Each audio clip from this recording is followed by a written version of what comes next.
M I audible? आवाज आ रही?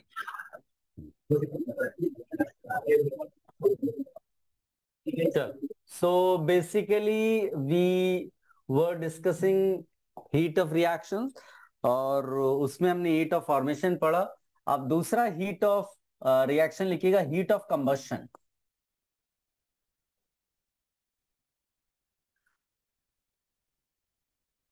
हीट ऑफ कंबशन, या इसको एंथैल्पी ऑफ कंबशन भी बोलते हैं।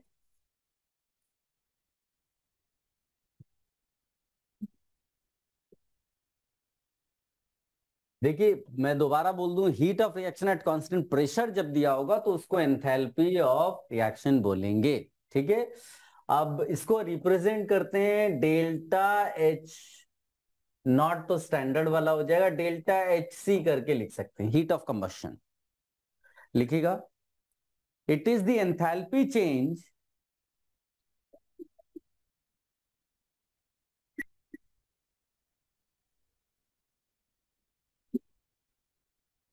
it is the enthalpy change taking place, it is the enthalpy change taking place during the combustion of, during the complete combustion, ऐसा करके लिखिएगा, during the complete combustion of 1 mole of the substance, complete combustion of 1 mole of the substance at a given temperature.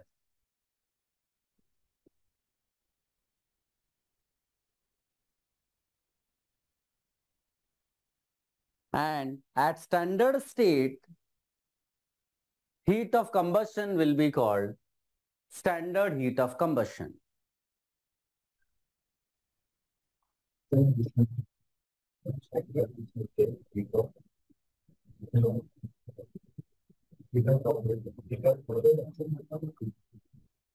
देखो, जैसे मान लीजिए कि मैंने लिखा CnH2n, ये लिख दिया मैंने, हाँ, प्लस O2 लिख दिया। ठीक है, सो ये यूडियोमेट्री में हमने पढ़ा ही था बेटा, NCO2 लिख सकते हैं, और यहाँ क्या आ जाएगा, NH2O, राइट। आप डिपेंडिंग अपॉन किस टेम्परेचर पे रिएक्शन करा रहे हैं उसके हिसाब से सब्सटेंसेस का फिजिकल स्टेट भी लिख देंगे। जैसे मान लीजिए मीथेन लिया, तो मीथेन गैस लिख दिया, प्लस यहाँ O2 गैस लिख दिया, यहां पर हम लोग लिख देंगे CO2 gas plus 2H2O liquid. ठीक है ना, ये कंबशन का इक्वेशन हो गया। अब कंबशन का इक्वेशन पता है अपने को, तो एंथैल्पी चेंज क्या होगी, डेल्टा एच रिएक्शन इसका, and that will be nothing but delta H combustion. ठीक, और डेल्टा एच कंबशन यहां पर क्या हो जाएगा बेटा, enthalpy of products minus enthalpy of reactants, मतलब H of CO2 plus 2 times H of H2O minus H of CH4 minus H of O2। और अगर बाई चांस तुमने इसको स्टैंडर्ड कर दिया तो बताइए, क्या जीरो कर दोगे और क्या आप हीट ऑफ फॉर्मेशन के बराबर रख दोगे? समझ गए बेटा? जीरो कर दिया, और बाकी बचे हुए को क्या लिख देंगे, standard heat of formation of CO2। ये हीट ऑफ फॉर्मेशन नहीं है, ये हीट ऑफ फॉर्मेशन रिएक्शन नहीं है, लेकिन हमने थोड़ी देर पहले या इससे पहले वाला जो हमने पार्ट किया उसमें हमने क्या डिस्कशन किया था कि enthalpy of any substance eight standard state या तो जीरो कर देंगे या उसकी हीट ऑफ फॉर्मेशन के बराबर लिख देंगे। तो delta H not F of H2O minus delta H not F of CH4। मेरे ख्याल से आपको ये चीज समझ में आई होगी।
हो गया।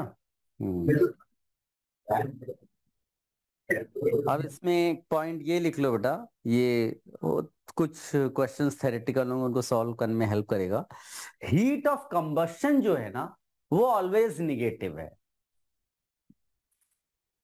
हीट ऑफ कंबशन जो होगा वो हमेशा निगेटिव ही रहता है, एक्सेप्ट 2 केसेस। तो ये पॉइंट, ऐसा पॉइंट आप लिख लो, heat of combustion is always negative except N2 का। अगर मान लीजिए आप कोशिश करते हैं O2 के साथ रिएक्शन कराने की, अगर N2 की रिएक्शन कराने की कोशिश करेंगे O2 के साथ, तो जो है वो क्या हो जाएगा,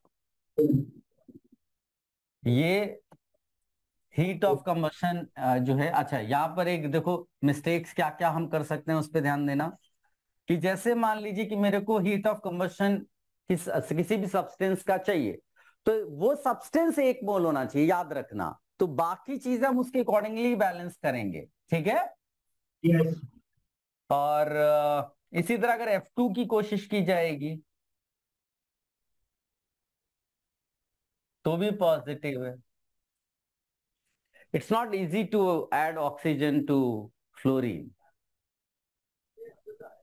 बड़ी मेहनत करनी पड़ेगी, और मेहनत मतलब एनर्जी सप्लाई करनी पड़ेगी।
एक क्वेश्चन लिखिएगा बेटा अभी।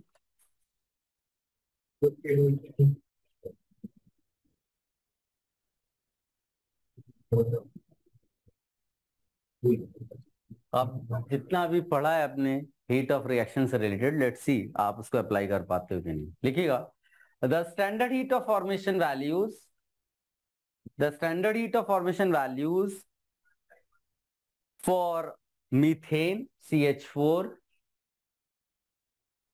C2H6, CO2 and H2O are -17.9, -17.9, -20.2, -20.2, -94 and -57.8 kilo calorie पर मोल रिस्पेक्टिवली, किलो कैलोरी पर मोल respectively.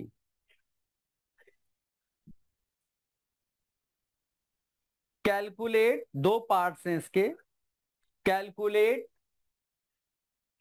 The heat of combustion, calculate the heat of combustion for both the hydrocarbons. Calculate the heat of combustion for both the hydrocarbons. Second part, both CH4 and C2H6, both CH4 and C2H6 can be used. Both CH4 and C2H6 can be used as fuels. दोनों basically fuel के form में use किया जा सकता है. Which of the two, which one is more efficient as a fuel? ज्यादा अच्छा fuel आप किसको मानते हो, ये आपको प्रेडिक्ट करना है गिवन डेटा के बेसिस पे. चलो, गेट द आंसर.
हो गया?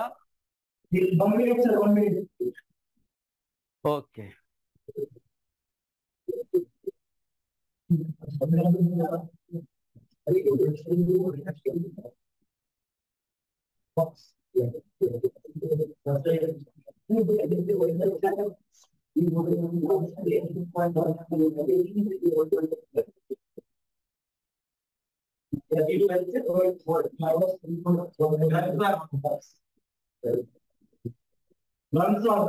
सबने कर लिया?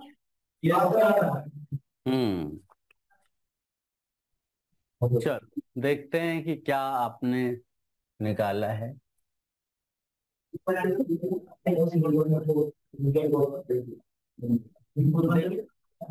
सबसे पहली बात है कि आपको उसने 2 हाइड्रोकार्बन दिए हैं, मीथेन एंड इथेन। सो हाँ, तो सबसे पहले हम लोग एक काम करते हैं, मीथेन के लिए हीट ऑफ कंबशन निकालते हैं। अब इसमें और तो कोई खास चीज दी नहीं है, चलो ठीक है। CH4 plus 2O2 giving you CO2 plus 2H2O, ये लिख लिया हमने। फिर C2H6 plus C2H6 plus balance कर लेते हैं, 2CO2 यहां पर आएगा, है ना, प्लस 6 हाइड्रोजन का मतलब हाउ मेनी H2O? 3। अब आप देखो 4 प्लस 3 7, तो यहां कितना लिख देंगे बेटा? 7/2O2। क्लियर है इक्वेशन कैसे लिखे गए? ठीक है। अब इसमें डेल्टा एच मेरे को इसका निकालना है, तो मैं लिखूंगा डेल्टा एच नॉट कंबस्शन किसका? CH4 का। तो ध्यान से देखना, ये 1 मोल है यहां पर, ये भी 1 मोल है। कुछ भी हो जाए, चाहे मुझे उसको हाफ करना पड़े उस तरफ, कुछ भी करना पड़े, ये सब्सटेंस जिसके लिए हीट ऑफ कंबस्शन की बात कर रहे हैं इक्वेशन में, वो 1 मोल होना चाहिए और कुछ नहीं। ये हो जाएगा H0 of CO2 plus 2H0 of H2O minus H0 of CH4, H0 of O2 0 कर देंगे, और इनको क्या लिख देंगे बेटा? Standard heat of formation CO2 का, H2O का और CH4 का।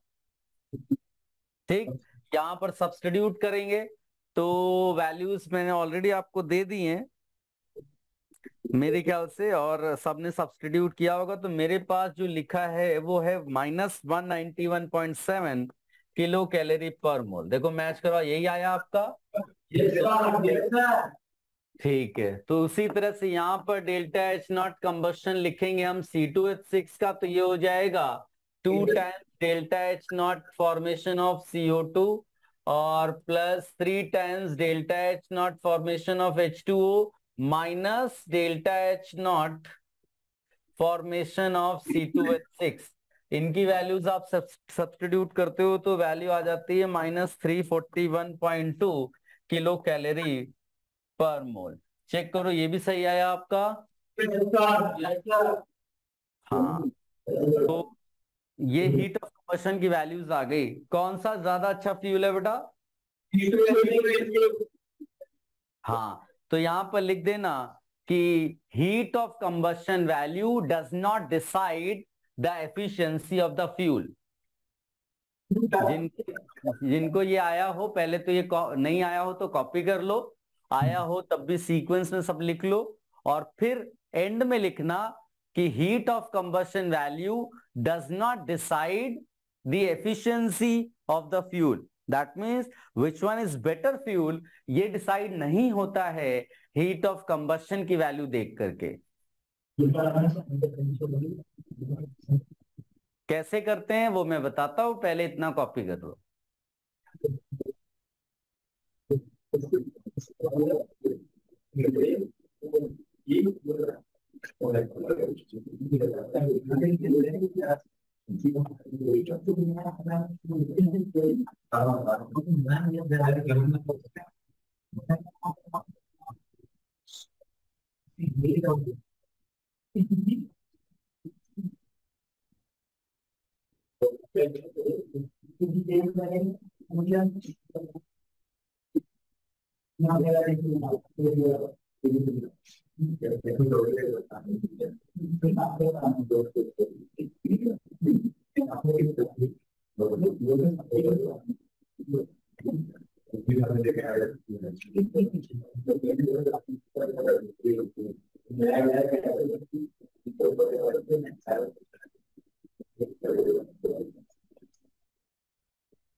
हो गया।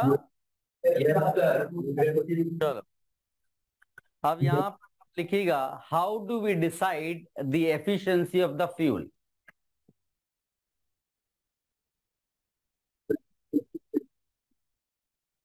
ये सब हेडिंग डालना और उसके नीचे लिख देना calorific value,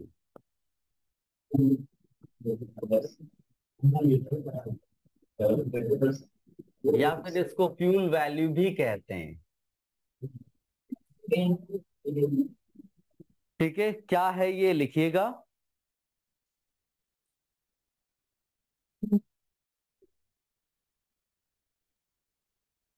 It is the heat produced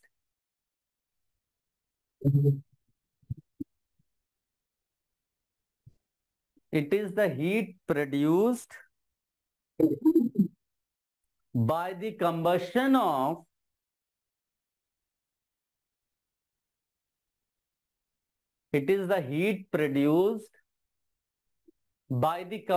of 1 gram of the fuel. 1 gram of the fuel, bracket में लिख देना for solid and gas, solid and gas, and 1 ml of fuel, bracket में लिख देना लिक्विड।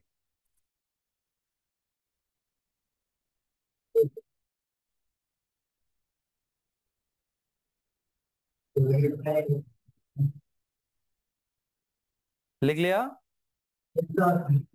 आगे लिखना।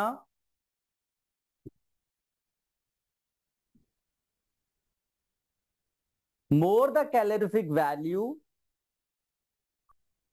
Better is the fuel.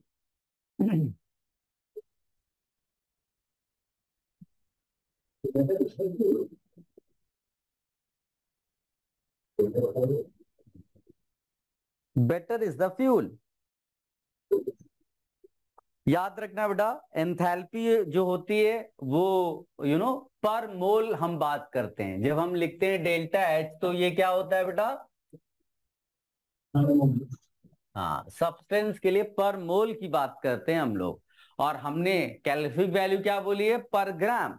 तो इसको कई बार हम लोग स्पेसिफिक एंथैल्पी भी बोलते हैं। अगर क्वेश्चन में कहीं पूछ लिया जाए फाइंड आउट स्पेसिफिक एंथैल्पी, तो आप पर ग्राम निकालना, क्योंकि पर मोल तो बाय डिफॉल्ट आएगा। समझ गया बेटा? ये हो गया। इसी तरह से जब वो पर एमएल बोलेगा तो कई बार उसको एंथैल्पी डेंसिटी कहते हैं। क्या बोलते हैं बेटा? एंथैल्पी डेंसिटी कह देते हैं। तो ये टर्म्स आप लिख लेना, बाय चांस कहीं पर, वैसे तो नहीं आए हैं आज तक क्वेश्चंस में, बट बाय चांस कहीं पर लिखा मिल जाएगा तो you will be able to deal with the question. Enthalpy density, specific enthalpy. चलो अब बात करते हैं उस क्वेश्चन की जो तुमने अभी अभी सॉल्व किया। उसमें अगर तुम्हें पर मोल पता है तो पर ग्राम निकालने के लिए क्या करोगे, मोलर मास से डिवाइड कर दोगे। यानी कि अगर मुझे कैलोरिफिक वैल्यू चाहिए CH4 की, ठीक, याद रखना मैग्नीट्यूड का कंपैरिजन किया जाता है, साइन का नहीं। तो हम लोग यहां लिख देंगे डेल्टा एच कंबशन, ये डेल्टा एच कंबशन CH4 का अपॉन उसका मॉलिक्यूलर मास। तो ये तुम्हारा निकलेगा, ये 191.7 दिया हुआ था ना, अपॉन ये 16, तो ये आता है करीब 11.98 किलो कैलोरी। ठीक, और इसी तरह से कैलोरीफिक वैल्यू C2H6 का निकालेंगे तो वो कितना था, 341, मैग्नीट्यूड की बात कर रहे हैं हाँ, 341.2 अपॉन मोलर मास 30, तो ये आ जाता है 11.37 किलो कैलोरी पर ग्राम। कौन सी वैल्यू बढ़ी है बेटा, CH4 की, इसीलिए CH4 is considered as a better fuel.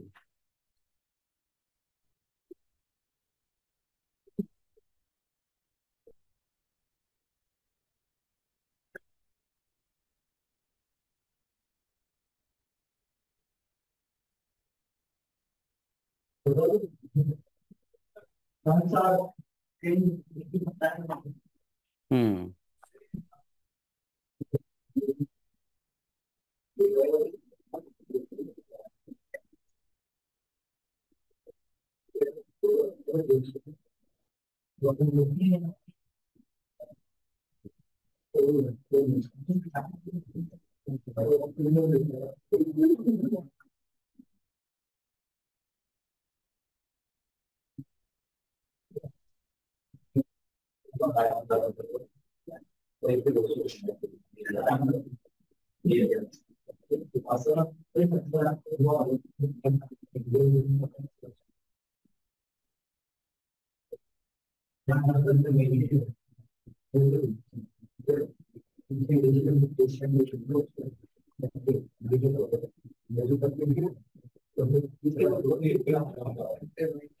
चल आगे बढ़ते हैं, एक और रिएक्शन की बात करते हैं।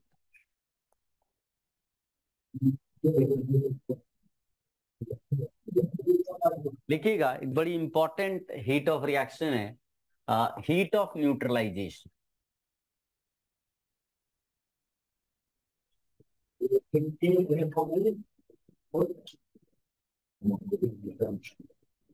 हीट ऑफ न्यूट्रलाइजेशन,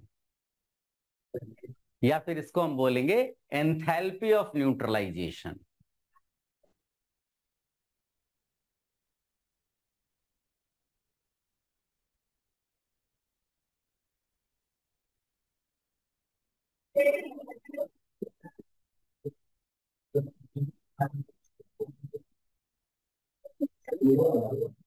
लिखिएगा, it is defined as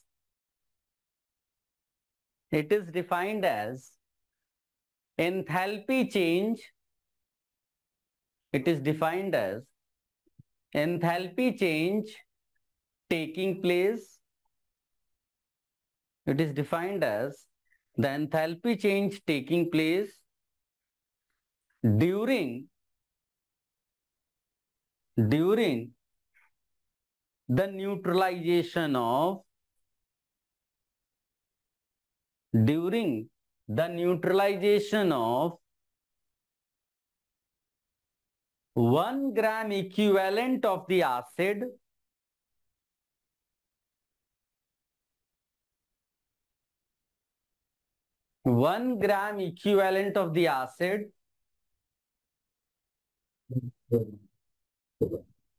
with 1 gram equivalent of the base.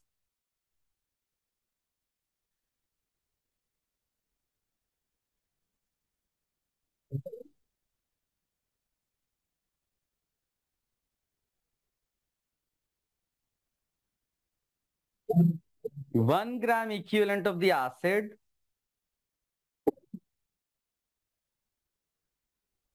with 1 gram equivalent of the base in a dilute solution. in a dilute solution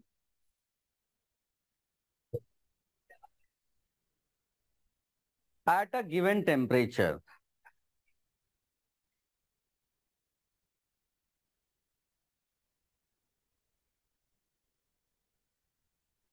हो गया?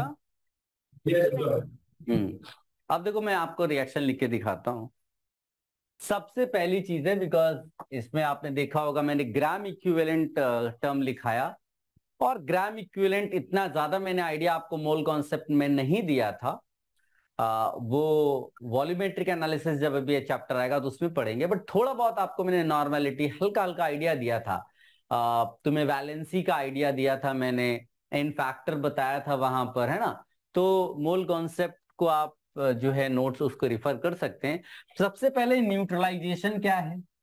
तो न्यूट्रलाइजेशन है एसिड और बेस के बीच की रिएक्शन। जैसे मान लीजिए कि आपने लिखा HCl प्लस NaOH, तो ये पानी में डिसॉल्व करेंगे तो हम HCl एक्वस NaOH एक्वस लिख देंगे, और यहां पर बन जाएगा क्या आपका NaCl aqueous plus H2O liquid.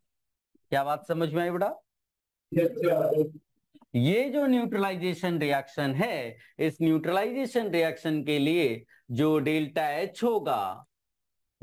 H होगा वही हीट ऑफ न्यूट्रलाइजेशन कहलाएगा, for in this particular case HCl या फिर फॉर NaOH। दोनों के लिए आप इसी तरह से सेम ही चीजें वहां पर।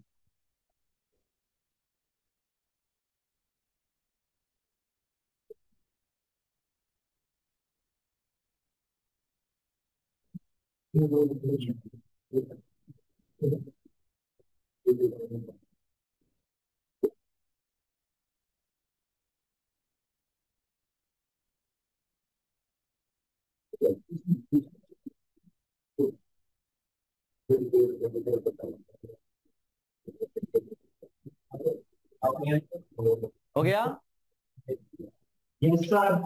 हम्म। अब होता क्या है बेटा कि देखो, मैंने शायद तुम लोगों को यहां पर जो कोफिशिएंट है वो एक्चुअली मोल को रिप्रेजेंट करता है ना, ग्राम इक्विवेलेंट को रिप्रेजेंट नहीं करता। लेकिन हमने रिलेशन एक लिखा था, नंबर ऑफ इक्विवेलेंट्स बोलते हैं या ग्राम इक्विवेलेंट्स, दोनों सेम चीज है। नंबर ऑफ ग्राम इक्विवेलेंट्स था number of moles into n factor. याद आ रहा है कुछ? ये रिलेशन था आपके पास। अब HCl और NaOH की जब बात करोगे तो यहां पर मोल्स और ग्राम इक्विवेलेंट सेम निकल गए, मोल्स और ग्राम इक्विवेलेंट सेम निकल गए, इसलिए यहां ज्यादा कुछ फर्क पड़ा नहीं। ठीक। लेकिन अगर कोई दूसरी रिएक्शन लिखोगे, जैसे मान लीजिए मैंने लिख दिया H2SO4 प्लस 2NaOH, और यहां पर मैंने प्रोडक्ट बना दिया Na2SO4 प्लस 2H2O, ऐसा बना दिया, तो क्या इस रिएक्शन का जो डेल्टा H होगा वो हीट ऑफ न्यूट्रलाइजेशन होगा? तो आप बोलोगे यहां पर टू इक्विवेलेंट्स यूज हुए हैं एक्चुअली एसिड और बेस के। क्या तुम इस चीज को रियलाइज कर पा रहे हो? NaOH को पिक करोगे तो 2 मोल का मतलब 2 इक्विवेलेंट्स हो गए NaOH के। H2SO4 का 1 मोल जरूर है, लेकिन मोल को मल्टीप्लाई कर दो उसके इन फैक्टर से, H2SO4 का 2H प्लस यानी 2, तो 2 इक्विवेलेंट्स वहां पर हो गए। इसका मतलब है कि ये जो हीट ऑफ रिएक्शन आएगी उसको आप क्या नहीं बोल सकते? Heat of neutralization. यस, ये हीट ऑफ न्यूट्रलाइजेशन का डबल हो जाएगा, बिकॉज हमने क्या लिखा है कि अगर कोई फैक्टर के मल्टीप्लाई करते हैं किसी इक्वेशन में तो हमें डेल्टा H में भी मल्टीप्लाई करना पड़ेगा। नोट कर लो बेटा इतनी चीज। सॉरी एक बार बताना था। देखो यहां पर हम लोगों ने डेफिनेशन में लिखी है कि एसिड या बेस 1 इक्विवेलेंट होना चाहिए, तब जाकर हीट ऑफ रिएक्शन को हीट ऑफ न्यूट्रलाइजेशन बोलेंगे, जो यहां पर ट्रू है। लेकिन इस केस में क्या हो रहा है आप देख लो, NaOH के क्या एक इक्विवेलेंट यूज हुआ है, 1 इक्विवेलेंट यूज हुआ है? नो, 2 इक्विवेलेंट यूज हुआ है। तो क्या ये हीट ऑफ रिएक्शन NaOH के पॉइंट ऑफ व्यू से हीट ऑफ न्यूट्रलाइजेशन होगा NaOH का? नहीं। उसी तरह से H2SO4 देखो 1 मोल है, लेकिन 1 इंटू एन फैक्टर H2SO4 का कितना 2, तो इसका मतलब 2 इक्विवेलेंट्स के लिए ये हो गया। और हमें 1 इक्विवेलेंट वाले के लिए ही केवल हीट ऑफ रिएक्शन को हीट ऑफ न्यूट्रलाइजेशन बोलना है। इसका मतलब इसमें जो हीट ऑफ रिएक्शन होगी वो हीट ऑफ न्यूट्रलाइजेशन के बराबर नहीं, उसकी डबल हो जाएगी। समझ गए?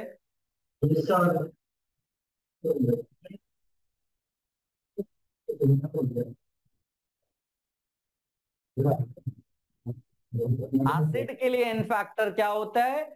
Number of replaceable H plus, जैसे H2SO4 के लिए 2, HCl के लिए 1, और उसी तरह से एन फैक्टर बेस के लिए क्या है? Number of replaceable OH minus.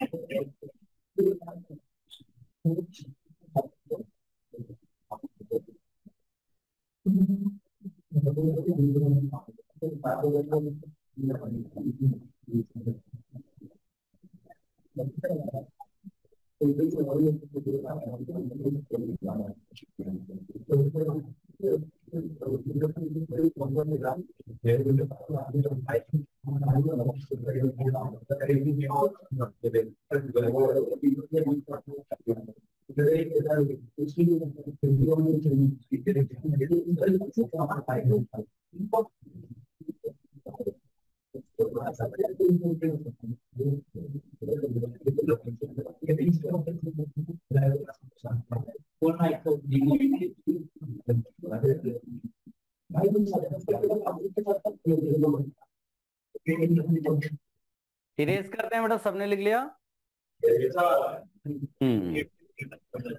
अब मैं तुम्हें राज की बात बताता हूं, ये सब हटा देता हूं मैं।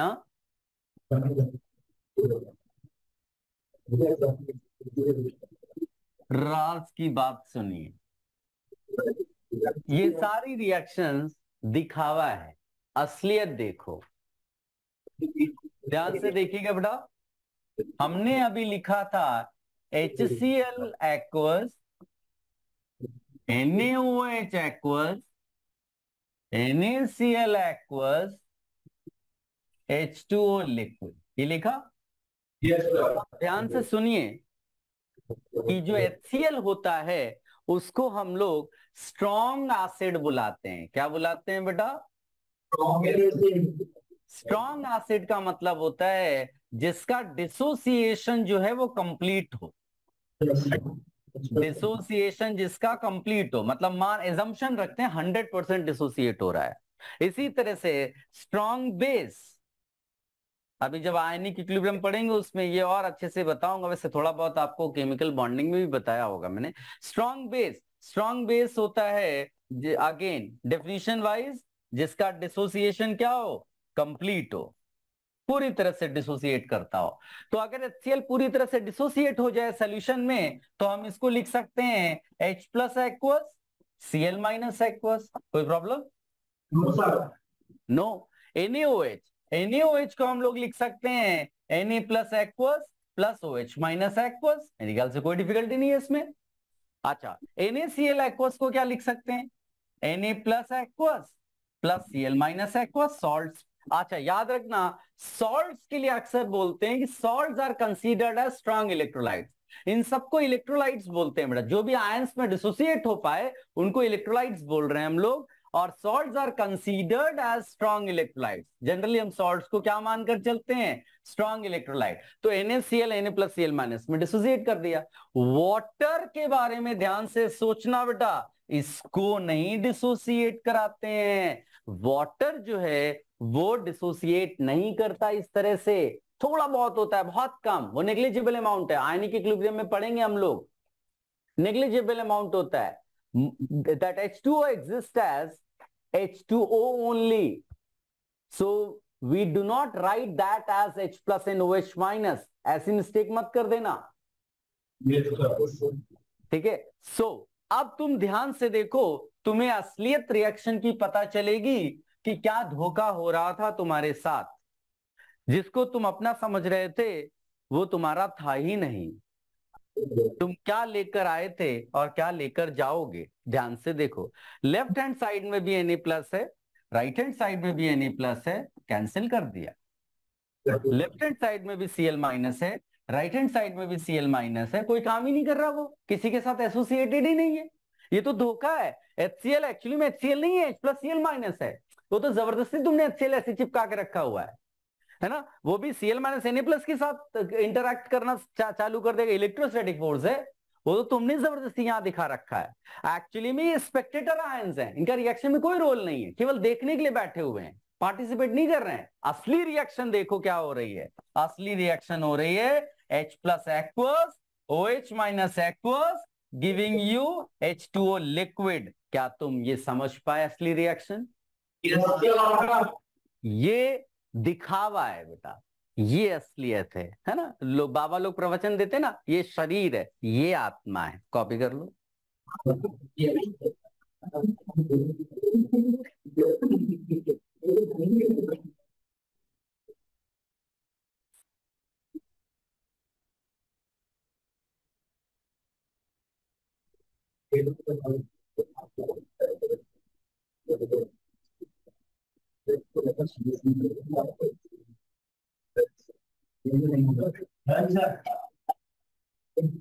इतनी जल्दी सारा कॉपी कर लिया?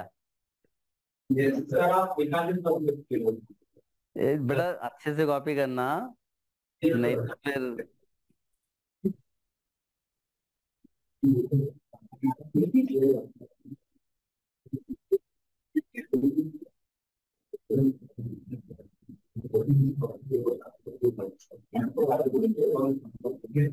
सबने कॉपी कर लिया हो तो इरेज कर दें।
देखो अभी तुम इस बात को ध्यान से सुनना कि heat of neutralization is the only heat of reaction जहां हम पर ग्राम इक्विवेलेंट बात करते हैं, पर मोल नहीं करते। क्यों? वो सब तुम्हें इसी से समझ में आएगा। जैसे मान लीजिए कि मैंने रिएक्शन लिख दी होती H2SO4 aqueous plus NaOH aqueous giving you Na2SO4 aqueous and plus H2O liquid. ध्यान से सुनना, फिर से वही चीज, H2SO स्ट्रॉन्ग एसिड है, डिसोसिएट कराकर लिख दो 2H plus aqueous plus SO4 2 minus aqueous plus 2Na plus aqueous plus 2OH minus aqueous giving you 2Na plus aqueous plus SO4 2 minus aqueous plus 2H2O liquid. अब Spectator ions को cancel कर दो left right में, SO4 cancel, 2Na plus 2Na, तो actually में reaction निकल कर आई 2H plus aqueous 2OH minus aqueous 2H2O liquid. अब इसीलिए तुम ध्यान से देखना, हीट ऑफ न्यूट्रलाइजेशन की जब बात करोगे तो यहां पर कभी 2 नजर आएगा, कभी 3 नजर आएगा, डिपेंडिंग अपॉन इसका एन फैक्टर क्या था। ये देखने में 1 मोल सब्सटेंस लगेगा, लेकिन कभी एन फैक्टर किसी दूसरे एसिड का अगर मान लीजिए 3 हो गया तो यहां पर 3H प्लस नजर आने लगेगा। समझे ना? इसलिए पर मोल करोगे तो गड़बड़ हो जाएगा। और एंड रिएक्शन सबकी यही लानी है, ठीक है ना। एंड रिएक्शन Q2 तो कैंसिल कर दोगे ना, तो एंड रिएक्शन ये लानी है तो आपको ये 1 और ये 1 लेना पड़ेगा। और 1 तभी आ सकता है जब आपने पर ग्राम इक्विवेलेंट की बात की हो। आई होप आप मेरी बात समझ पा रहे हैं इस चीज के लिए। ठीक है, एंड रिएक्शन हमको यही बनानी है, ठीक। और एंड रिएक्शन अगर ये बनानी है, इसका मतलब हम सारी रिएक्शंस के लिए, जो भी स्ट्रॉन्ग एसिड स्ट्रॉन्ग बेस की रिएक्शन है, हर रिएक्शन के लिए हीट ऑफ न्यूट्रलाइजेशन सेम है, ऐसा बोल सकते हैं।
अब आप लिखिएगा, from the above discussion we can say, from the above discussion we can say, for all strong acid strong base, for all strong acid strong base, equation for heat of neutralization can be written as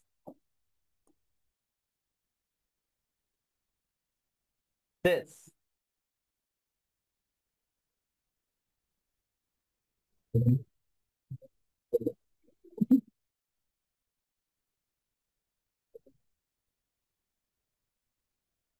अब अगर experimental data check करोगे तो हल्का फुल्का variation आता है, वरना हम लोग डेल्टा एच न्यूट्रलाइजेशन ये वैल्यू जो लेते हैं वो होती है -57.32 किलो जूल पर ग्राम इक्विवेलेंट, या इसमें अगर 4.18 डिवाइड कर दो तो ये आता है -13.7 किलो कैलोरी पर ग्राम इक्विवेलेंट।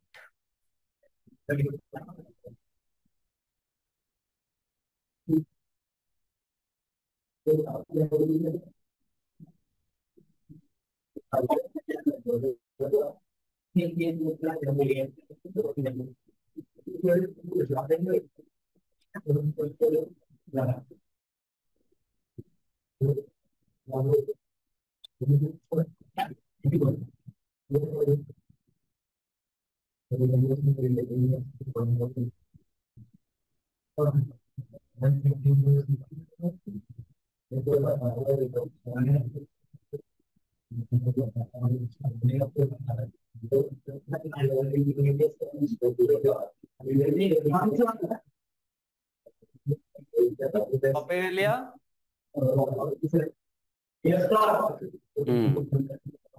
चलो, तो ये कहानी हम लोगों ने अभी कही स्ट्रॉन्ग एसिड स्ट्रॉन्ग बेस के लिए, लेकिन क्या सारे एसिड स्ट्रॉन्ग होते हैं? नहीं। क्या सारे बेस स्ट्रॉन्ग होंगे? नहीं। तो क्या उनका न्यूट्रलाइजेशन नहीं होगा? होगा। तो फिर उनकी बात कैसे करेंगे हीट ऑफ न्यूट्रलाइजेशन के लिए? ठीक है, सो हीट ऑफ न्यूट्रलाइजेशन जब इक्वेशन आप लिख रहे हो, तो अगर उसमें कोई एसिड या बेस में से कोई भी वीक हो गया, then answer will not be -57.32। तो कितना होगा? ज्यादा होगा, कम होगा, कैसे पता चलेगा? तो एक इक्वेशन लिख लेते हैं बेटा। जैसे मान लीजिए मैंने लिखा CH3COOH aqueous plus, organic acids को हम लोग वीक मानते हैं, CH3COH is considered as weak organic acid. इसके अलावा हम लोग यहां पर लिख देते हैं NaOH और रिएक्शन पूरी हो जाएगी CH3CON aqueous plus H2O liquid. ठीक है, अगर मान लो ये स्ट्रांग होता, CH3COH स्ट्रांग होता, स्ट्रांग एसिड होता, तो ये फटाफट क्या दे देता, CH3CO माइनस एक्वस, और क्या दे देता, H प्लस एक्वस। अच्छा, कंफ्यूज मत हो जाना, तुम्हें ये नहीं लगना चाहिए कि इसके पास OH है। याद रखना, OH जब मेटल के साथ कनेक्टेड होगा तब बेस कहलाएगा वहां पर वो। ठीक, ये नहीं किसी के साथ भी जोड़ दिया और कहा ये तो बेस हो गया, OH है यहाँ पर। ठीक, तो ये H प्लस, यहाँ क्या लिखेंगे, ये तो स्ट्रांग ही है, कोई टेंशन ही नहीं है, यहाँ एजम्पशन की बात ही नहीं है। ये अब इक्वेशन फाइनल, सॉल्ट को वैसे भी हम स्ट्रांग मानते हैं, तो CH3CO माइनस एक्वस लिखने में कोई दिक्कत नहीं है, Na प्लस एक्वस लिखने में कोई दिक्कत नहीं है, H2O को लिक्विड ही लिखने में, मतलब अनडिसोसिएटेड लिखने में कोई दिक्कत नहीं है। ठीक है, ये हो गया। अब यहां पर अगर हम स्पेक्टेटर आयंस को हटा देते तो हमारे पास इक्वेशन क्या मिलती, वही मिलती, H plus plus H plus plus OH minus giving H2O। ठीक है, और इसके लिए वैल्यू अपने को मालूम है -57.32, बट रट्टा मत मार लेना, हो सकता है एग्जाम में कुछ और दिया हो, जो दिया है वही यूज करना एग्जाम में।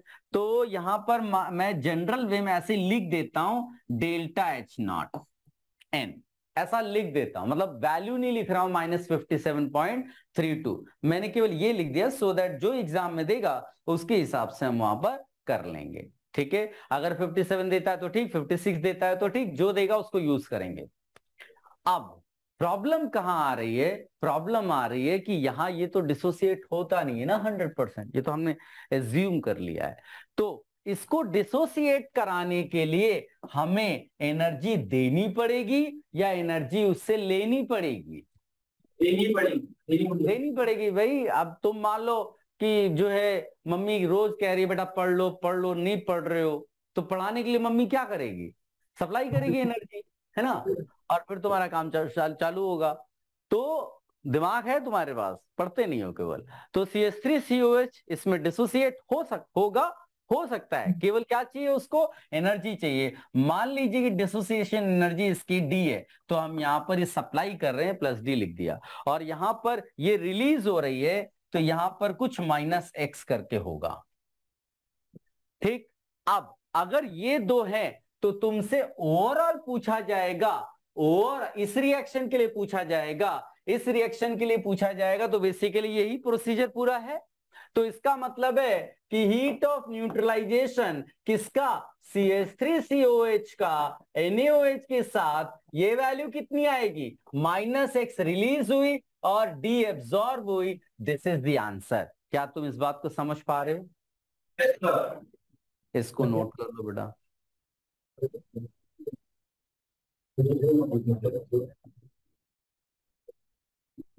प्लस माइनस का ध्यान रखना, यूनिट्स का ध्यान रखना।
कॉपी कर लिया।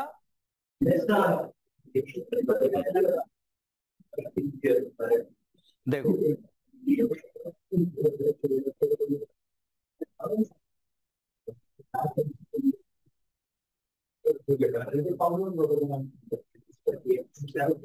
इसी तरह लिखिएगा, heat of neutralization for strong acid with weak base. तो स्ट्रॉन्ग एसिड मान लीजिए आपने HCl ले लिया, और वीक बेस यहां पर ले लेते हैं NH4OH, और प्रोडक्ट में हम लोग लिख देते हैं NH4Cl प्लस H2O। ठीक है, चलो ये तो पूरा डिसोसिएट हो रहा है, कोई टेंशन ही नहीं है।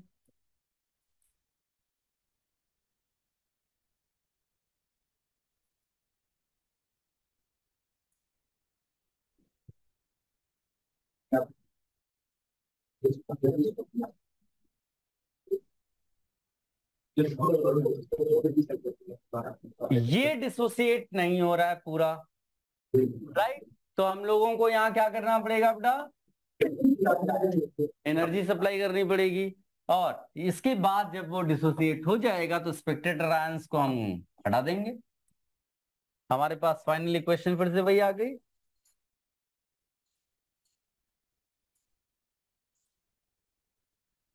तो हमारे इस इक्वेशन के लिए हमें डेल्टा H न्यूट्रलाइजेशन लिखना है, तो हम लोग क्या लिखेंगे, यहां पर मान लीजिए heat of neutralization strong acid strong base का पता है, लेट अस से -x, फिर से वैसे लिख देते हैं -x प्लस वो D आपका हो जाए।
हो गया।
क्या ये समझ पाए बेटा पूरा?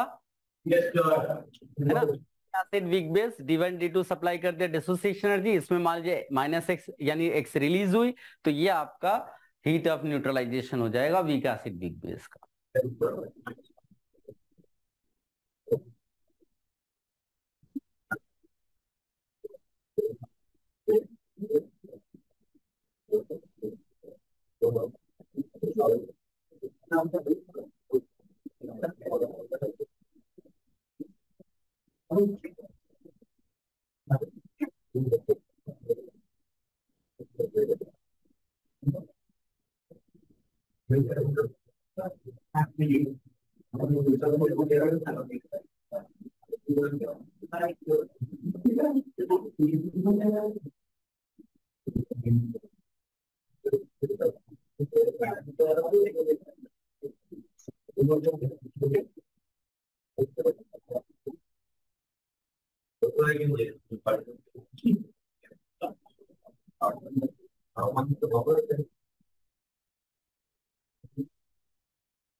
इसमें एक नोट लिख लो बेटा,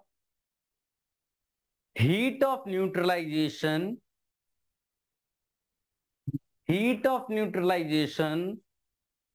of a weak acid or base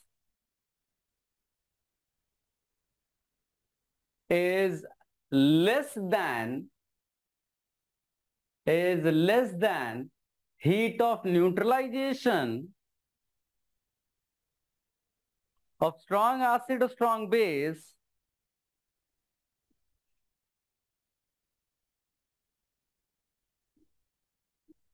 because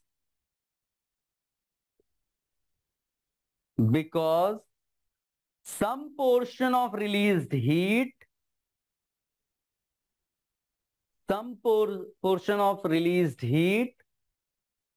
is used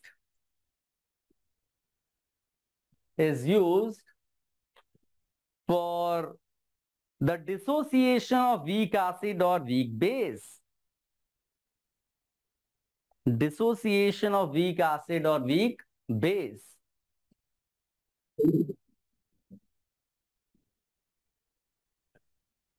ठीक है, तो अगर मैं तुम्हें ये वैल्यू 2.09 किलो जूल पर मोल दूं, ये वाली वैल्यू भी 2.09 किलो जूल पर मोल दूं, और ये मान लीजिए कि मैंने -57.32 किलो जूल दिया, तो क्या तुम बता सकते हो इस रिएक्शन के लिए delta H, heat of neutralisation?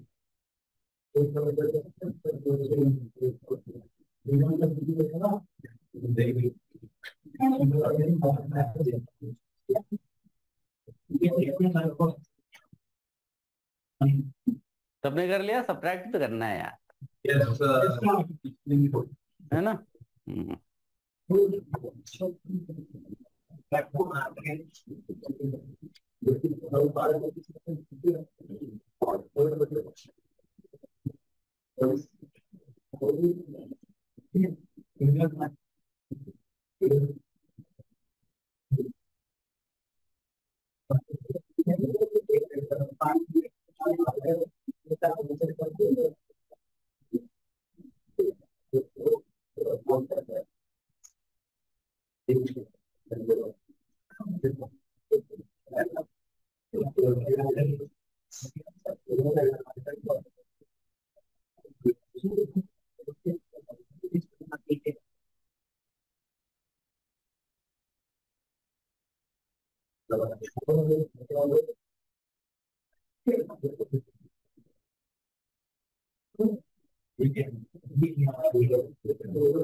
Guys, दो इक्वेशन दिए, दोनों में हमने स्ट्रॉन्ग बेस सेम रखा है, वीक एसिड्स अलग अलग है, मैंने लिख भी दिया है CH3COH एसिटिक एसिड कहते हैं, आगे सब नॉमेनक्लेचर आएगा, इसको फ्लोरो एसिटिक एसिड कहते हैं। दोनों वीक एसिड्स हैं, लेकिन फ्लोरो एसिटिक एसिड जो है वो थोड़ी ज्यादा एसिडिक है एसिटिक एसिड के कंपैरिजन में। तुम्हें बताना है कि ये एक्स और वाई में कौन बड़ा है।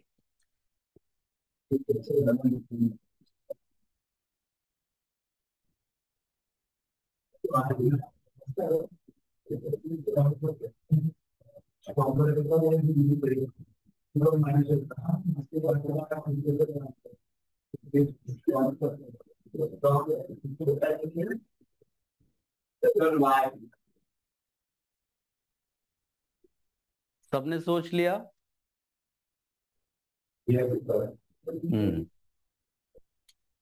तो मेरे ख्याल से सबको ही आ गया होगा, भले ही कुछ लोग चुप बैठे हैं। तो बहुत सिंपल सी बात है, मैंने जैसे आपको ये समझाया कि जो ज्यादा यहाँ पर इससे पहले जो स्ट्रॉन्ग एसिड वाले केसेस लिए थे, क्योंकि उसमें एनर्जी लग नहीं रही थी, इसमें एनर्जी लगेगी बट कम लगेगी। किसके कंपैरिजन में? इसके, क्योंकि ये वीकर है, ये ज्यादा एनर्जी कंज्यूम कर लेगा और ये रिलीज्ड एनर्जी को इंडिकेट करता है। तो मैग्नीट्यूड की बात करेंगे, मैग्नीट्यूड जो रिलीज्ड एनर्जी का वो एक्चुअली में डिक्रीज कर जाएगा ज्यादा इस केस में, क्योंकि ज्यादा एनर्जी कंज्यूम हो गई इसके डिसोसिएशन में। इसीलिए इस पर्टिकुलर क्वेश्चन के लिए हम क्या लिख देंगे?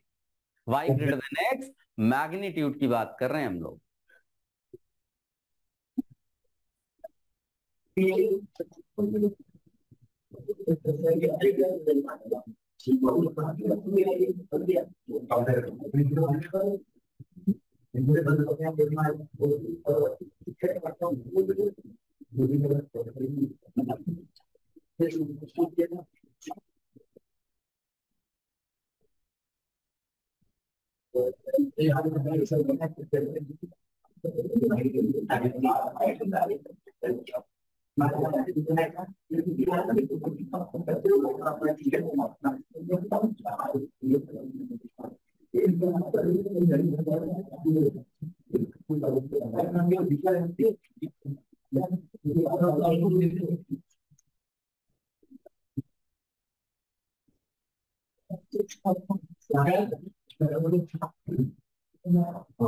कॉपी कर लिया बेटा सबने?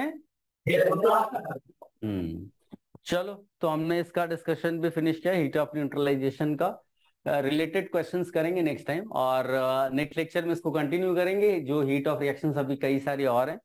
ठीक है, तब तक तुम लोग रेस्ट करो।